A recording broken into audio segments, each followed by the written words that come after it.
Slim is perhaps Steinbeck's most ambiguous character. Is he someone that we are supposed to admire, or is he someone that we're supposed to feel some horror about? And I'll keep asking this as we look at different events and different quotations. So in that way that Steinbeck has, he plays with this ambiguity. So our first introduction to Slim includes the word hell, a negative. It's a subliminal negative, one that's just at the background of our minds. We're not focusing on it straight away when we first encounter him, but that's contrasted almost with an oxymoron that he's a hell of a nice fella.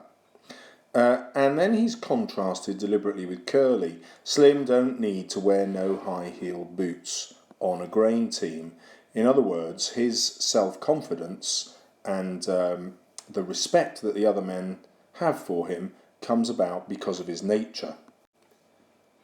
We next see him in his relationship with Curly's wife. His first reaction to her is to call her high good looking. Now again, this is perfectly pleasant, but in the context of the ranch, we could look at this another way and see it as quite provocative.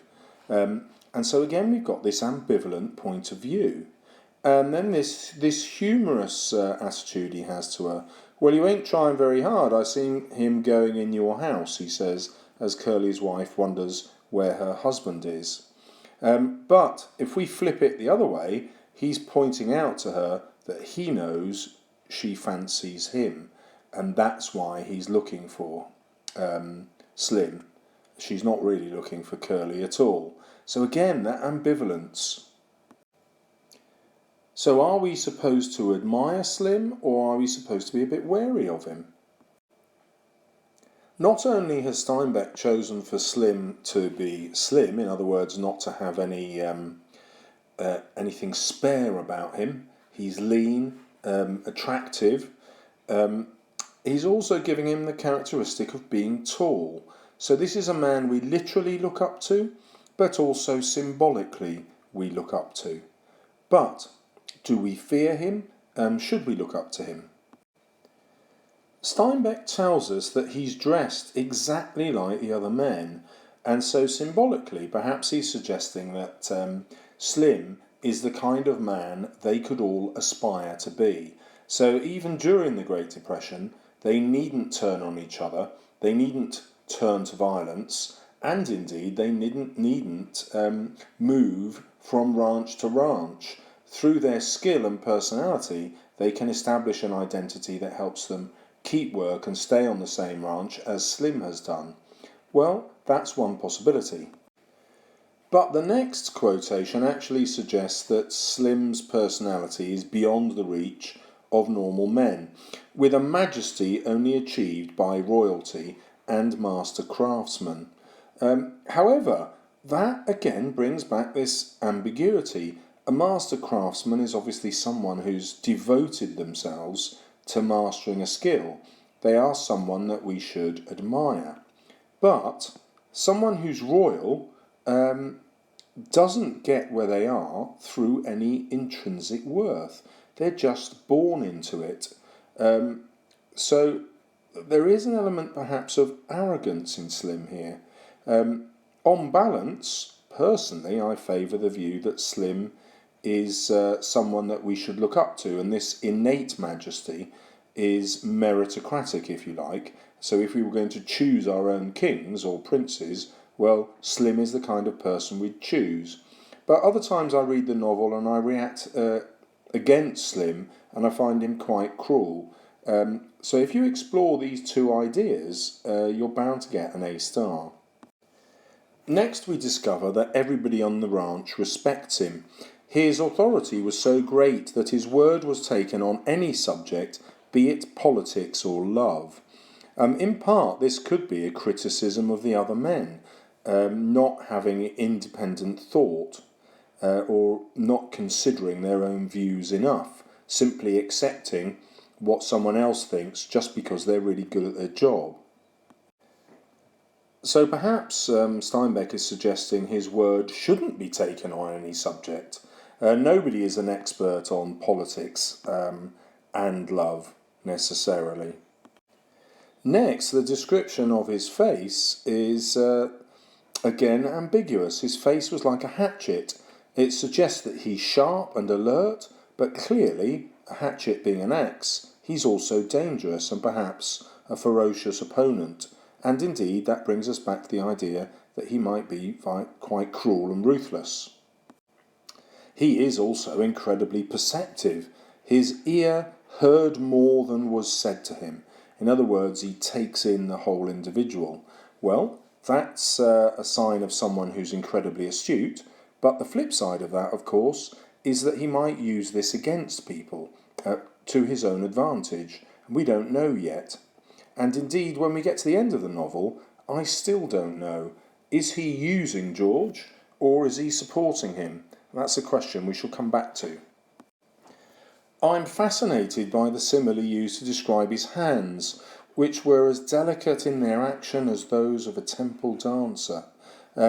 This makes him sound quite subtle and beautiful. But if you think about the word manipulative, it comes from the Latin for hand, and I can't help wondering whether this focus on his hands is Steinbeck raising this question. How manipulative is Slim? And how manipulative does someone have to be in order to stay at the top of the social hierarchy?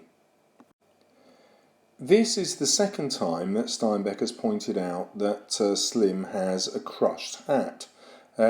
This second use marks it out as symbolic and perhaps gives us an idea of how Slim operates.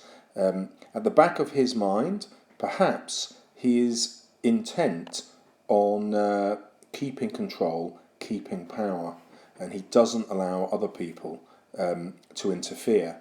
When we get to the crushing of Curly's hand, it's Slim who steps in and maintains authority. When we get to that, it looks like he's doing it entirely for Lenny and George's benefit. But another way of looking at it is to say, no, he's actually doing it to maintain his authority on the ranch. He is now definitely top dog, ahead of Curly, the boss's son. Slim is also an incredible judge of character. Steinbeck described this as having an understanding beyond thought, and we see this immediately when he first meets George. Hope you get on my team, he says. He knows immediately that George will not just be a hard worker, but reliable.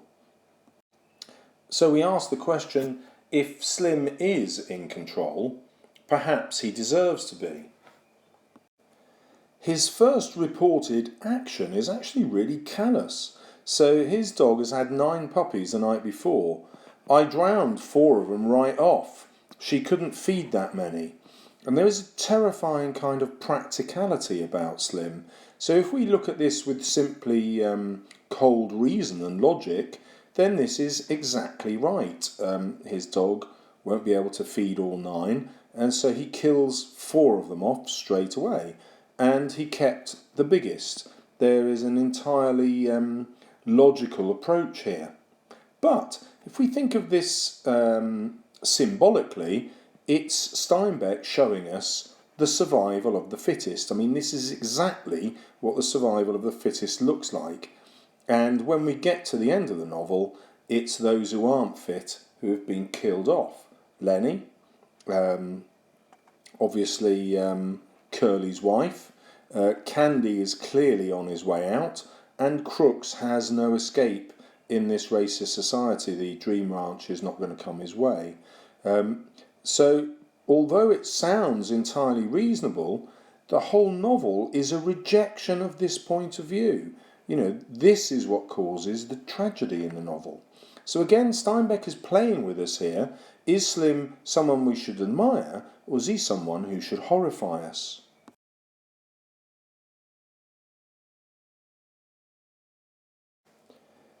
We can see how manipulative he is when he praises George. God almighty, I never seen such a strong guy, he says of Lenny, and George's reaction is to be proud. But now look at what happens. Slim moved back slightly so the light was not on his face. clearly he wants to hide his thoughts, symbolically at any rate, from George. It may just be that he doesn't like sitting in the bright sunlight, but this is a symbolic novel. And in that way, he's moving from light into darkness, from goodness towards evil. George reacts straight away. Funny how you and him string along together. What's funny about it? And so we can see that it might not be intended calmly. However, Slim's voice is very soothing. It was Slim's calm invitation to confidence. So we can see the game that he's playing here. He's asking George to open up and expose himself, but this will give Slim great power over George, especially if he can understand George's reasoning. A further thing here is that Slim would not hang around with Lenny unless it was for a practical reason, just as we saw with the puppies. So he might exploit Lenny's strength, and he's wondering if George is also exploiting Lenny. However, this interest is also very positive. He observes that the other men never seem to give a damn about nobody. So he's seeing goodness in George and perhaps pointing the way from Steinbeck to how he wants the other men to behave on the ranch. Steinbeck is suggesting that we all should care for each other, and he does this through Slim's words. As this conversation develops, we again see how manipulative he is. Here, he delivers to George a compliment. A cuckoo like him and a smart little guy like you travelling together, but mixed in with the compliment is the negative comment, a little guy.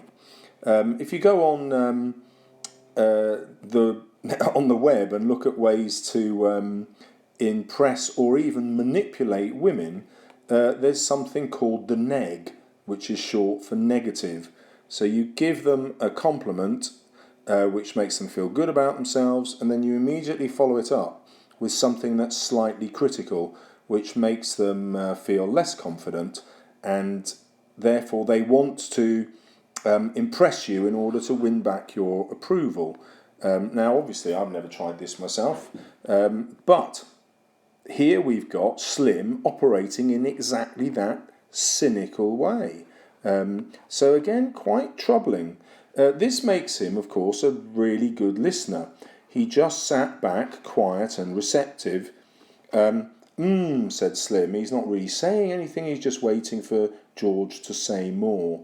Now, on its own, these two suggest that Slim is a really good man. He's a great listener. That makes him much different from the other men on the ranch. But this earlier manipulation makes us think, well, why does Slim want George to open up to him in this way? What's in it for Slim? And we've seen his extreme practicality, killing off the puppies, and I think we should be cautious about his motives. It works. George immediately opens up and tells Slim about how he used to beat Lenny up or set him ridiculously dangerous challenges like jumping into the river, never worrying about the after effects. And he does this because he sees in Slim the godlike eyes. Well, this is, of course, a very positive representation of Slim, and Steinbeck could be suggesting that Slim is a role model. But then the use of the words here, fastened on him as though not letting go, reminds us of the fate in this novel that George and Lenny can't seem to escape. And if you read the novel as an attack on Christianity, then these godlike eyes are something to fear and not to admire. However, if you read the novel the other way as pointing us the way back to Christianity and saying that if we had Christian values these tragedies wouldn't occur, then you're going to see the godlike eyes as a compliment. And again, Steinbeck is playing with this ambiguity and forcing us to keep re-evaluating this character. Slim is very astute. take a real smart guy and he ain't hardly ever a nice fella. We can see this when we look at Carlson using his intelligence, if you like, to persuade Slim to allow him to kill Candy's dog. We can also see it in the story that George has just told. He's a smart fella, according to Slim, and look at what he used to do to Lenny.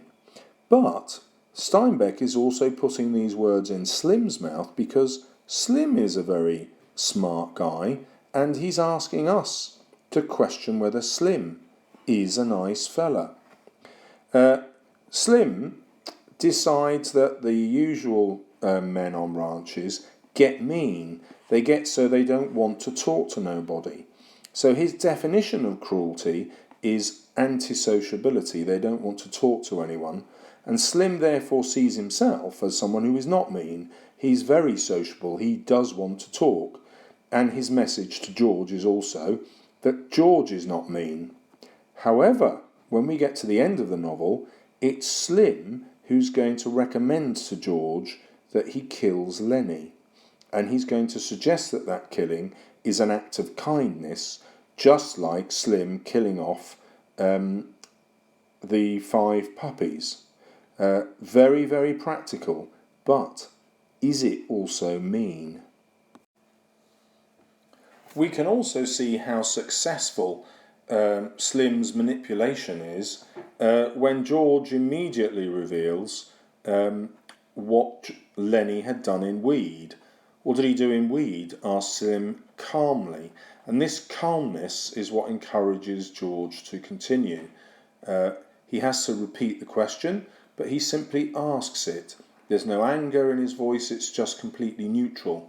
Again, this is a symbol of his authority and perhaps what a good leader and a good man he is, because perhaps he wants to protect anyone who needs it on the ranch. He may even be thinking of Curly's wife here. And this thought is given voice by Steinbeck when Slim says, "Didn't hurt the girl none, huh?" And so it's clear that at the back of his mind he's thinking about Lenny's danger to Curly's wife. If we were being incredibly critical, then we might expect him to intervene at this point and at least warn George about Curly's wife always being about the ranch and to keep Lenny away from her. In fact, George gives that very warning to Lenny, doesn't he? Stay away from her, he says. But Slim doesn't. And I'm curious about this, because if we take this image of him as being godlike and being able to understand things, perhaps he should have intervened. And the question at the back of my mind is, well, has Slim realised what a danger Lenny is to Curly's wife, but just let that continue? Is he, in other words, quite indifferent, as his actions with the puppies showed? He's just going to let events unfold without intervening to make things better. We see this terrifying practicality in his personality when he agrees that Candy's dog should be killed. "Carl's right, Candy. That dog ain't no good to himself. I wish somebody'd shoot me if I got old and a cripple." This is incredibly cruel, especially when we consider that Candy is old and very nearly a cripple. He's missing a hand. But Slim's opinions were law. Now Slim's knows this. He's got an incredible sense of responsibility here, and he has to choose between 2 evil acts. One to kill the dog for its own good, and the other to let the dog carry on, but in his eyes still suffer as a cripple.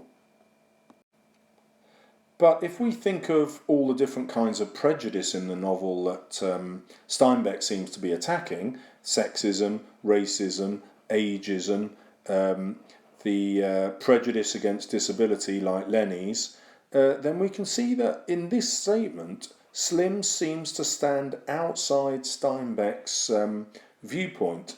His novel is critical of treating people in this way, but Slim does not feel that Steinbeck is correct. It's quite a subtle way to use a character to introduce an idea that you as an author don't necessarily agree with. And I like to see this novel as an experiment where Steinbeck is asking himself, what kind of society do we need? And therefore, what kind of decisions should we make? Should we only be practical, or should we involve compassion in our decision making?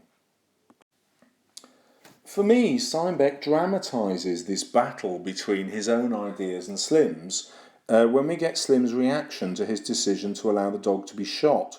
Slim looked down at his hands, he subdued one hand with the other and held it down.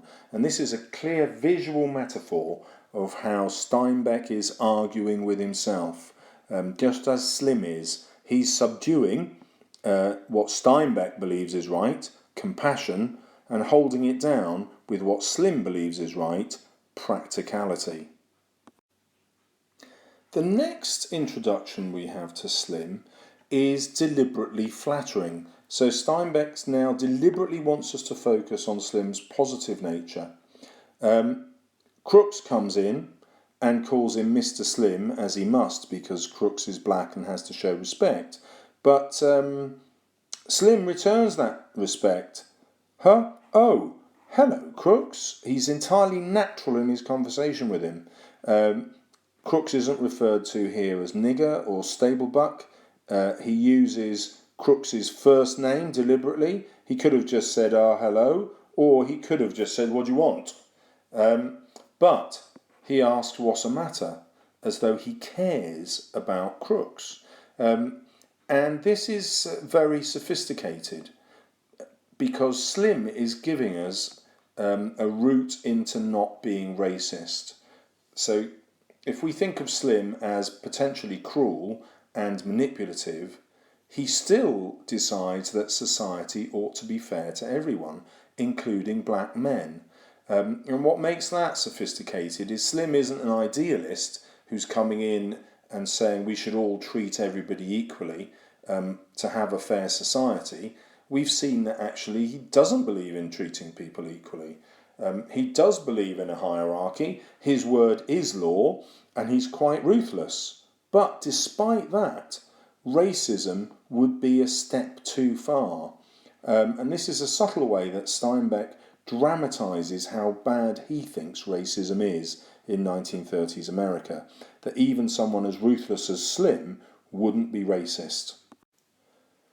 On the ranch, Slim is also the symbol of what masculinity should be. He is the ideal man. So even though Curly's won this American boxing championship, or at least got to the finals, the Golden Gloves, nobody is prepared to bet that Curly would beat Slim in a fight.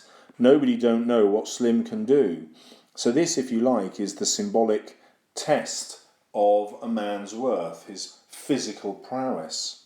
And the other part of his physical prowess, of course, is sexual. Think Slim's with his wife, don't he? So he can master another man physically, and he can also outwit other men by being more attractive to women. In this sense, he is a stereotypical masculine ideal. But this is the way the ranch hands see him, and it's not the way that George and us, we the reader, have been asked to see him so far in our analysis of him. However, in his reaction to Curly, we see this side of his masculinity being emphasised. Well, you've been asking me too often. I'm getting goddamn sick of it. If you can't look after your goddamn wife, what do you expect me to do about it? So here he sees the wife, Curly's wife, perhaps as a possession. Certainly he's alluding to her as a sexual object. So this look after your own wife is euphemistic. You know, if you're not pleasing her sexually, you can't blame her for coming to look for people like me who are more attractive than you are. That's one of the implications. And then again, Steinbeck is playing with that ambiguity that we had at the beginning. and we'll see it through the references to God and damn. You know, God and hell, and here again, God and damn, God and hell. Evenly balanced, and Steinbeck is suggesting through this use of language that we still need to have a balanced view about Slim. Is he a wholly good character, or is he an evil character, or are we all, in fact, a fine balance between the two? When Curly attacks Lenny, Slim decides that he ought to leap to Lenny's defence. "The dirty little rat," he cried, "I'll get him myself." This, of course, is a noble gesture, but the flip side of that is that the solution is violence, and Slim jumped up to accept violence. In other words, what's wrong with this violent male society is inherent in Slim. He is just as attracted to violence as the other men. There is much to admire in Slim's reaction to the fight and the aftermath of what happens to Curly. So he immediately sends Carson to go and get the wagon, to go and get Curly some medical treatment. But George asks Slim, "Will we get canned now?" And Slim reacts immediately with no sense of panic, but this wry smile. And the overwhelming impression here is that Slim has already thought through this eventuality.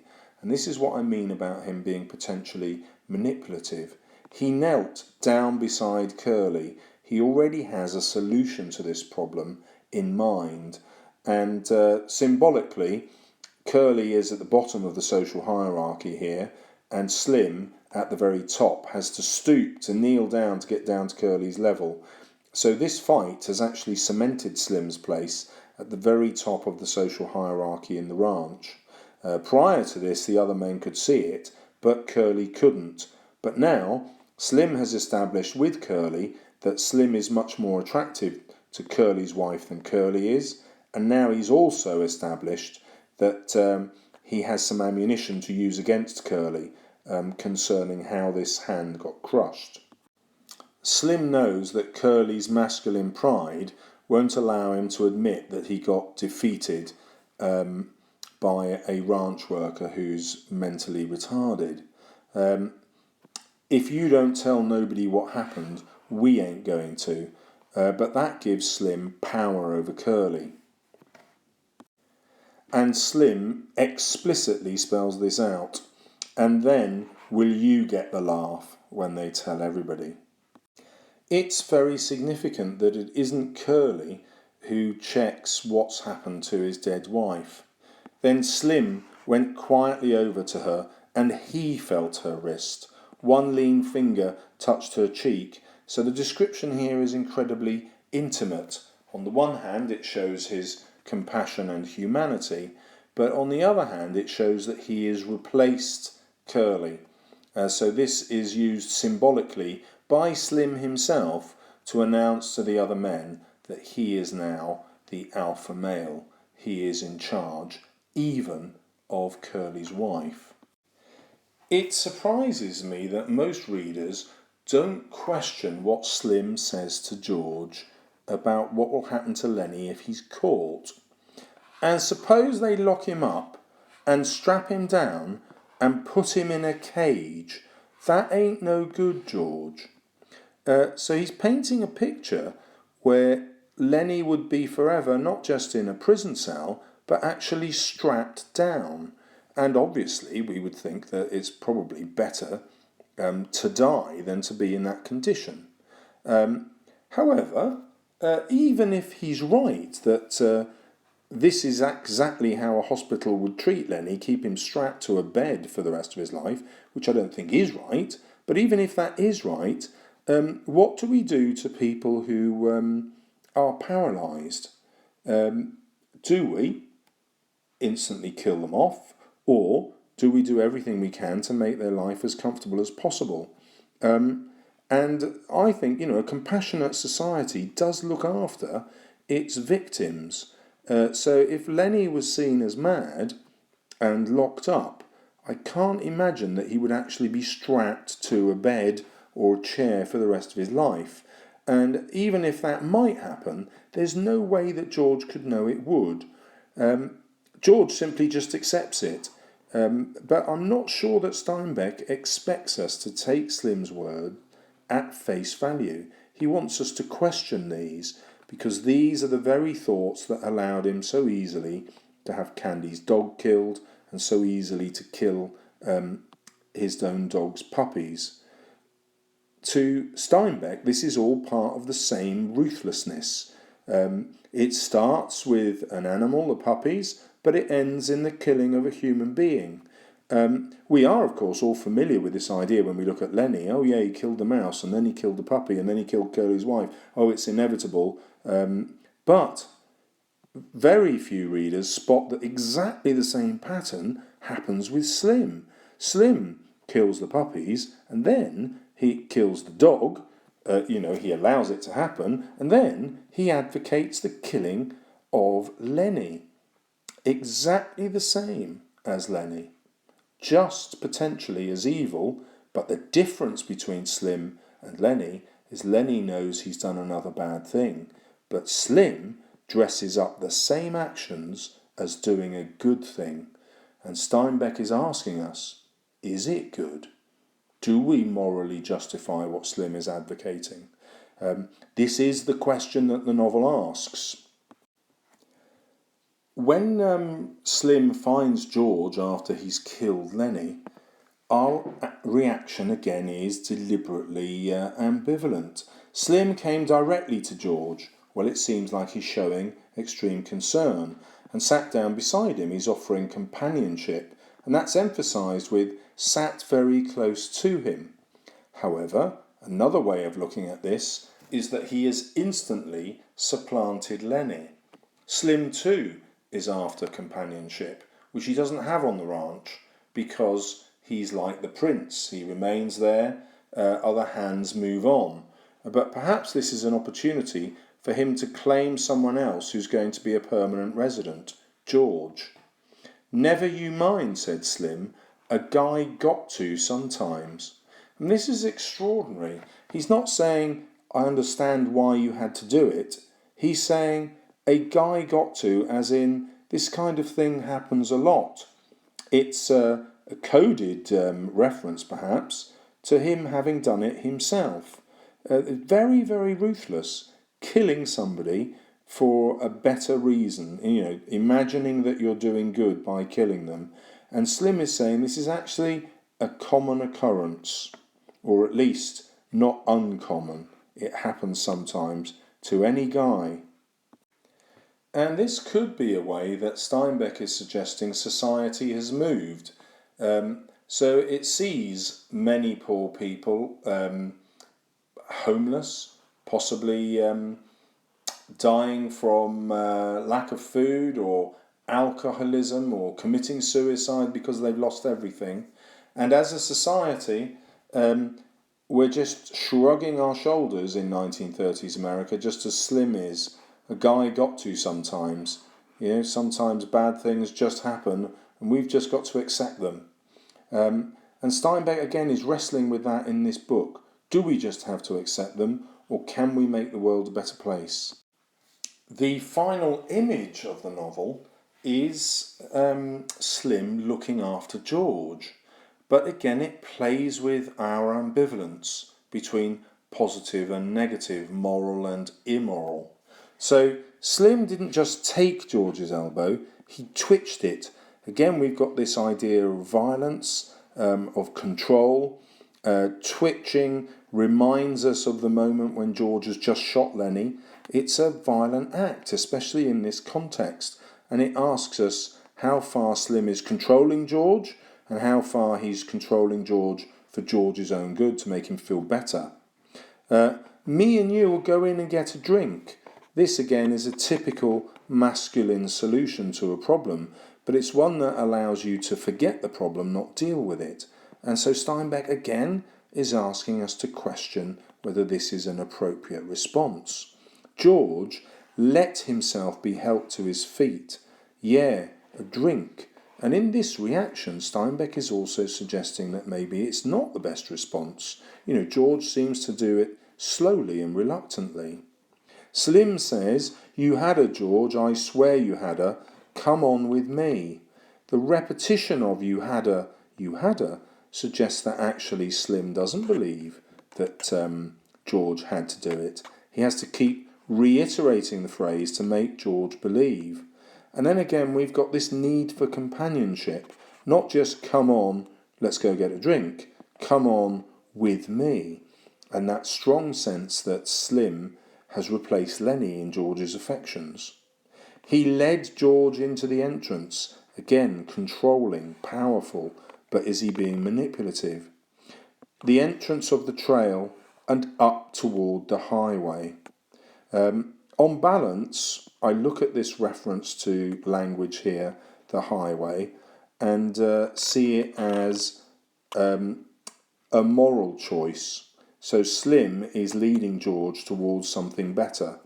And when I read the novel this way, I think, okay, well, Steinbeck is no longer being wholly ambivalent here. He's deciding ultimately that Slim is a good man and that we often have to do unkind acts for good reasons. What we have to do is show compassion. Slim hasn't shown any compassion all the way through this book. He's subdued his compassion in killing, allowing Candy's dog to be killed. But here, it's as though Slim has learnt the lesson that you must be compassionate. And it's also as though Slim has finally realised his advice to George that it ain't no good trying to save Lenny was the wrong advice. He realises now that actually George probably shouldn't have killed Lenny. Lenny could have potentially got away. That's my reading anyway. You can read it the other way and decide that actually he's done the best thing by killing Lenny off, because the balance of probability was that Curly would have shot him in the stomach and he would have died a really painful death. Steinbeck could, of course, end right there with us seeing this kind of positive relationship to finish the novel as a symbol of hope, but instead Steinbeck offers us this kind of despair where Curly and Carlson don't show any compassion at all. Now what the hell you suppose is eating them two guys? And it's not just the lack of compassion that's highlighted here, it's this religious language, what the hell you suppose is eating them, it's their conscience. And here George clearly regrets killing Lenny, but perhaps it's the only solution he now thinks, even after he's done it, was viable. But also, because it's them two guys, Slim has also joined George in this ambivalent position. He's no longer sure that the violent, practical solution is the best one. So, in conclusion, Steinbeck asks us to judge Slim's morality. What do you feel when you get to the end of the novel? Is he a moral character or not? If you'd like more videos, don't forget to subscribe.